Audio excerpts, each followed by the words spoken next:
নমস্কাৰ সকলোকে মোৰ চেনেললৈ স্বাগতম জনাইছো। আজি আমি আলোচনা কৰিম সিটেট পৰীক্ষাত অহা গদ্যাংকৰ প্ৰশ্ন উত্তৰসমূহৰ বিষয়ে। মই ইয়াত গদ্যাংকটো দি দিছো, সকলোৱে পঢ়ি ল'ব এবাৰ। আমি সিধাই প্ৰশ্নৰ ফাললৈ আগবাঢ়িছো। প্ৰথমটো প্ৰশ্ন হৈছে হাতী বিচাৰি লেখক আৰু তেওঁৰ দলটো কেতিয়া আৰু কলৈ গৈছিল? অপচনত আছে দুপৰীয়া পৰ্বতলৈ, দুই নম্বৰ অপচনত আছে ৰাতিপুৱা দ্বীপৰ বিললৈ, ৰাতিপুৱাতে পৰ্বতলৈ, দুপৰীয়া বিলৰ পাৰৰ হাবিলৈ। ইয়াৰ শুদ্ধ উত্তৰটো হ'ব 1 নম্বৰ অপচন দুপৰীয়া পৰ্বতলৈ। ইয়াৰ পাছৰ প্ৰশ্নটো হৈছে লেখকে দেখা জিৰণিৰত হাতীৰ জাকটো সৰু ডাঙৰ মিলি মুঠ কিমানটা হাতী আছিল? 14টা, 17টা, 11টা, 12টা। ইয়াৰ অপচন 2টো শুদ্ধ হ'ব, 17টা আছিল। কেম্প গৈ পোৱালৈকে লেখকৰ যাত্ৰাটো ক্ৰম অনুসাৰে সজোৱা। অপচনত দিছে গাড়ীৰে, সদৰালি, নাওৰে, গাঁৱলীয়ালিৰে। খোজকাঢ়ি, নাওৰে, গাড়ীৰে। পাছৰ অপচনত দিছে নাওৰে, গাড়ীৰে, পদব্ৰজে, গাড়ীৰে, সদৰালি, গাঁৱলীয়ালি, নাওৰে। ইয়াৰ অপচন 4 নম্বৰটো শুদ্ধ হ'ব, গাড়ীৰে, সদৰালি, গাঁৱলীয়ালি আৰু নাওৰে। অশুদ্ধ উক্তিটো বাছি উলিয়াবলৈ দিছে হাতীৰ খবৰ কৰিবলৈ স্থানীয় চিকাৰীজন বোৱাৰী পুৱাতে ওলাই গৈছিল। হাতীৰ জাকটোৰ মাজত দঁতাল হাতী নাছিল। লেখকৰ দলটোত এজন কাৰ্বি লোক আছিল। লেখকৰ দলটোত এজন মিচিং লোক থকাৰ উল্লেখ আছে। ইয়াৰ অশুদ্ধটো বিচাৰিছে, ইয়াৰ অপচন 4টো শুদ্ধ হ'ব। লেখকৰ দলটোত এজন মিচিং লোক থকাৰ কথা উল্লেখ আছে, এইটো আমাৰ পেছেজটোত নাছিলে। ইয়াৰ পাছৰ প্ৰশ্নটো আহিছে যাত্ৰাৰম্ভত ইষ্ট দেৱতা তথা দুৰ্গা স্মৰণ কোনে কৰিছিল? লেখকে, মাধৱে, বল বাহাদুৰে, মাউতজনে। কোনে কৰিছিলে ইয়াত? অপচন 1টো শুদ্ধ হ'ব, লেখকে।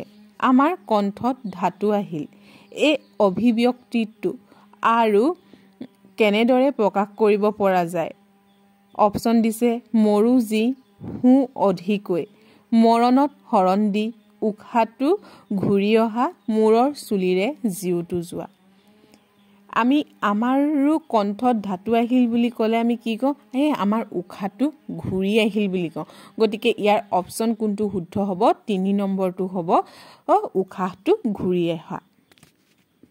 ইয়াৰ পাছৰ প্ৰশ্নটো হ'ল কিন্তু খবৰ দিয়াৰ লগে লগে ক'লে যে বাট অতি দুৰ্গম, নাই বুলিলেই হয়। উদ্ধৃত বাক্যটোৰ ৰেখাংকিত অংশ হৈছে। অতি দুৰ্গমটোত আমাৰ কি বাক্য হয় সুধিছে?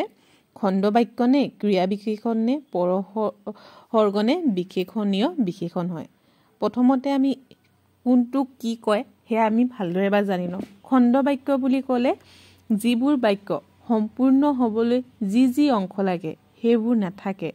উদাহৰণ হিচাপে যদি কওঁ কি হৈছিল, কোন, এইবোৰ বাক্য হৈছে খণ্ড বাক্য।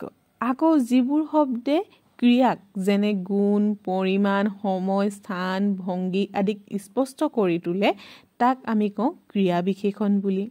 পৰসৰ্গ বুলিলে বাক্যত নাম বা সৰ্বনামৰ পিছত থকা আৰু সেই নাম বা সৰ্বনামৰ সৈতে অন্য শব্দৰ সম্পৰ্ক দেখুওৱা শব্দ কোৱা হয়। যেনে মই বিদ্যালয়লৈ গ'লো, মই বিদ্যালয় পাছত আকৌ লৈ বুলি লিখিলো নে নিলিখো? সেই লৈটো হ'ব কি? আমাৰ পৰসৰ্গ। ঠিক তেনেকে সি মোৰ সৈতে আছিল,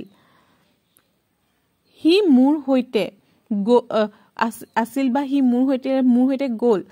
সৈতেটো মোৰ সৈতেটো কি হ'ব? পৰসৰ্গ হ'ব।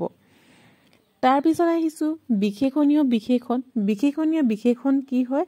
যে নাউনৰ যি গুণ, আকৃতি, ৰং, পৰিমাণ, স্থিতি আদিৰ বিষয়ে জনাত সহায় কৰে সেয়া হৈছে আমাৰ বিশেষণীয় বিশেষণ। ইয়াত অতি দুৰ্গম বুলি কৈছে। অতি দুৰ্গমটোতো আমাৰ কি হৈছে? ই এটা গুণৰ বিষয়ে বুজাইছে, হয়নে নহয়? গতিকে এইটো আমাৰ কোনটো উত্তৰ হ'ব? 4 নম্বৰ অপচনটো শুদ্ধ হ'ব, বিশেষণীয় বিশেষণ। ভিডিঅ'টো ভাল লাগিলে যদি লাইক কৰিব, শ্বেয়াৰ কৰিব আৰু চেনেলটো ছাবস্ক্ৰাইব কৰিবলৈ নাপাহৰিব। Thank you so much.